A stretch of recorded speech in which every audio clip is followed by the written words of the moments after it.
The official autopsy report on Michael Jackson isn't expected until later this week, but a new published report says he may have been given a powerful drug by the doctor at the center of the investigation. Early Show national correspondent Hattie Kauffman is in Los Angeles with all the details. Good morning, Hattie.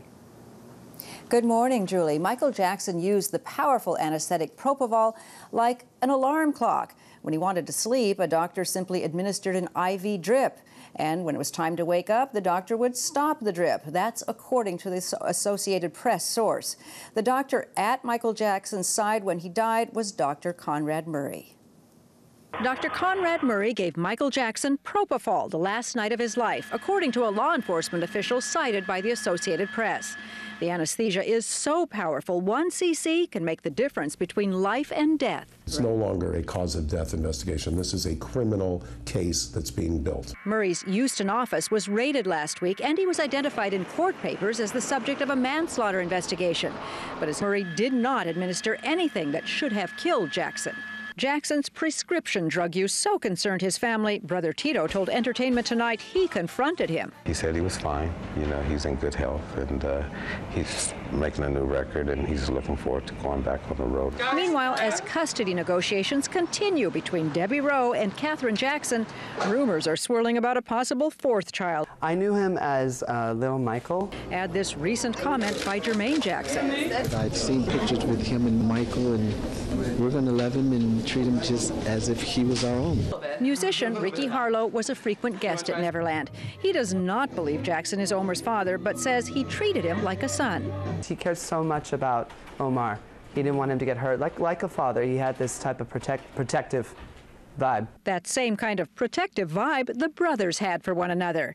TITO last saw Michael 3 weeks before he died. I told him I loved him, and he said, "I love you more."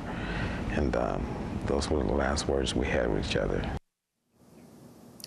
Jackson watchers should expect more twists and turns ahead. The toxicology reports are due any day, and a custody hearing is scheduled for early next week. Maggie? CBS's Hattie Kauffman. Thanks, Hattie. Joining us now for an exclusive interview are Marc Schaffel, a former Jackson confidant and business associate, and Howard King, his attorney. Gentlemen, good morning. Good morning. Let me begin with you, Marc, and ask you first about an interesting revelation this morning. It's from the Associated Press source, who says that Michael Jackson's private quarters in his mansion when he died were a mess, that he had clothes and items strewn everywhere, handwritten notes on the wall. The Michael Jackson you knew, is that normal?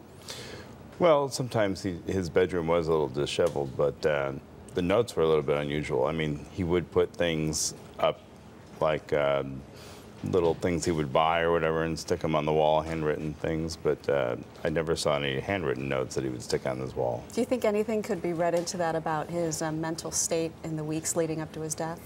Well, I think from the Michael I knew, that didn't sound like a normal behavior, but, you know, I'm sure he was under a lot of pressure. The same law enforcement source told the Associated Press that Michael Jackson's private doctor, Conrad Murray, as we've heard, did in fact administer propofol. This is according to this source. Would that surprise you? No, I mean, if the doctor was there, he spent the night, he was living at the house, obviously he was there doing something, and if that in fact is what it was, I wouldn't be surprised. Why wouldn't you be surprised? Well, as we know, Michael had insomnia. He had trouble sleeping. He liked to use those things. And he liked to use what things? Well, obviously it's no secret now. Michael had a drug addiction and liked to use painkillers and different medications. So he obviously had the doctor there administering it. You have personal knowledge that this doctor administered this anesthetic? No, I have actually never met that doctor. I don't know the doctor at all. Do you have personal knowledge that Michael Jackson was using that anesthetic as a treatment for insomnia? I don't know which drugs he was using. Back years ago when I was around, you know, I would never know the exact drugs he was using if it was in an IV form. Okay, I want to ask you also about Debbie Rowe, because you are friends with Debbie Rowe, and we heard yesterday that she and Katherine Jackson had reached an agreement regarding custody of the children. What can you tell us about that? You'd have to ask Debbie's attorneys. I'm really not at liberty to discuss, nor do I know anything about the child custody battle. But as a friend, does she want to be part of these kids' lives? Well, when Debbie and I talk about things with the legal case going on, I don't ask her. I mean, Debbie right now even keeps her friends at bay as far as her legal custody case, and I won't ask her. I mean, it's a private matter, and when she's ready to discuss it, she will. Has she talked to these kids since their dad died? Again, that's a private matter, and I'm really not going to go into, for the family privacy's sake, anything, communications that they're having.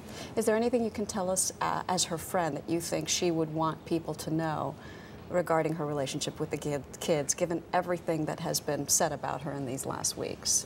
Well, the biggest misconceptions about Debbie, I mean, she is the children's biological mother, and she definitely will always care for the children. I mean, they are her children, so the picture people paint of her, they just don't know her.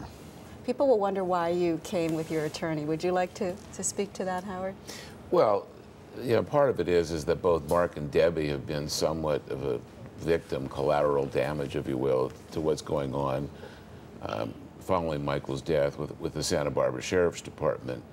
In the clamoring for news everywhere, we've now learned that the Santa Barbara Sheriff's Department has released to other media a confidential interview that Marc did with Debbie in 2003 that was never to be released, was seized from Marc's home under a search warrant executed prior to Michael Jackson's indictment, should have been returned to Marc, and all of a sudden shows up in the hands of the media. So we're pursuing a claim on behalf of Marc and Debbie over that breach of confidentiality and breach of the law. All right, Howard King, thank you so much. Marc Schaffel, thanks as well.